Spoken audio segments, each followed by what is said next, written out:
On the one hand, there's the question of what kind of a society the Soviet Union is, and I think we would, I doubt if either of us would disagree in any serious way with what Marshall just said. You know, it's a highly repressive society which has a kind of social contract that puts a floor under certain kinds of suffering. Okay, that's the kind of society it is. Separate question is what kind of a threat it poses. Those are entirely separate questions. I mean, you could have the most brutal, murderous society internally, which just wouldn't happen to be a threat outside. You could have the freest. In fact, through history, there has been no correlation between, that I can detect, between the internal freedom of a society and its violence and aggression abroad. For example, England was the freest country in the world in the 19th century. And in India, it acted like the Nazis did. You know, the United States is, in my view, the most open, politically speaking, forgetting social issues and so on. It's the most open and freest society in the world, and it also has the most brutal record of violence and aggression in the world. Now, these things are just uncorrelated. Now, if you look at the Soviet Union, it seems to me, yes, it is a repressive, and dissent is suppressed, and it's, in my view, it's a dungeon. It's kind of a dungeon with a certain degree of social services. Now, and it is also a threat.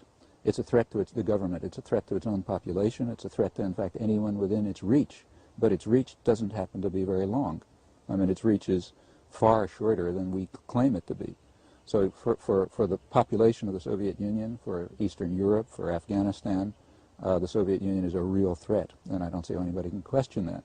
On the other hand, the United States has created the image of a Soviet threat, just for the same reason that they create an image of an American threat, as a way for us to justify intervention and aggression in our own domains. And in fact, if you look over the history of the Cold War, I think this is transparent. Take any incident of the Cold War, you know, from the American intervention in Greece in 1947 up to today in Nicaragua, and you will find that every single time a Soviet threat has been created, and usually fabricated, to justify American intervention. And incidentally, they play precisely the same game. I think many people believe you can't trust the Russians. They never abide by treaties. They never keep their promises. They're really not a nation like other nations. They're not part of the community of nations. They're a special breed. How about trying breed. this? The Russians don't keep their promises because they are a nation like other nations. In fact, the fact is anyone who believes the promises of any nation state is out of their minds or just doesn't know anything about history, and that includes us and every other one. I think so. I mean, you know, states follow their promises if it's in their interest to do so, and the point is to try to create a system of shared interest which will bring about a certain degree of observance to international agreements. The Russians, in their international behavior, behave very much like any other power, including us. I mean, every power, great or small, tries to extend the influence of the extent of its degree to coerce and control and penetrate markets and so on and so forth, get resources. We happen to be the world's most powerful force. In the early post-war period, we were overwhelmingly the world's most powerful force, and therefore the United States did, in fact, we can easily document this, both in the documentary record and the historical record, the United States did, in fact, set forth on a policy of global domination. And it succeeded to a surprising extent.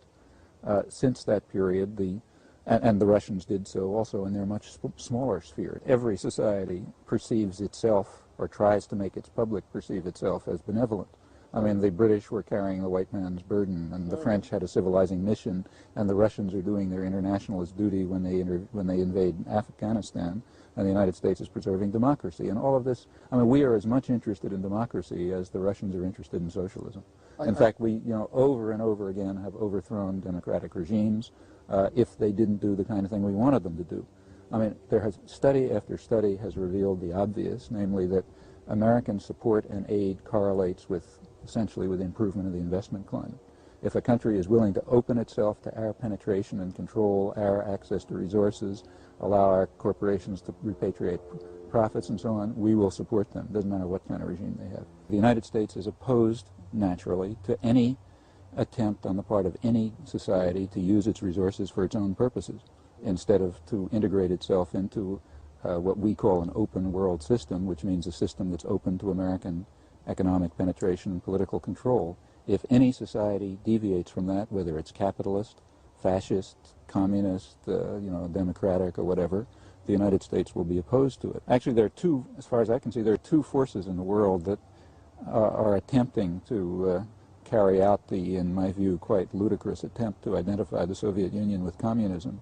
One is the Soviet leadership itself, which is trying to exploit the positive image of the egalitarian communist tradition for their own benefit. And the other is the United States, the American propaganda system, which also would like to undermine that egalitarian vision by associating it with Russian totalitarianism.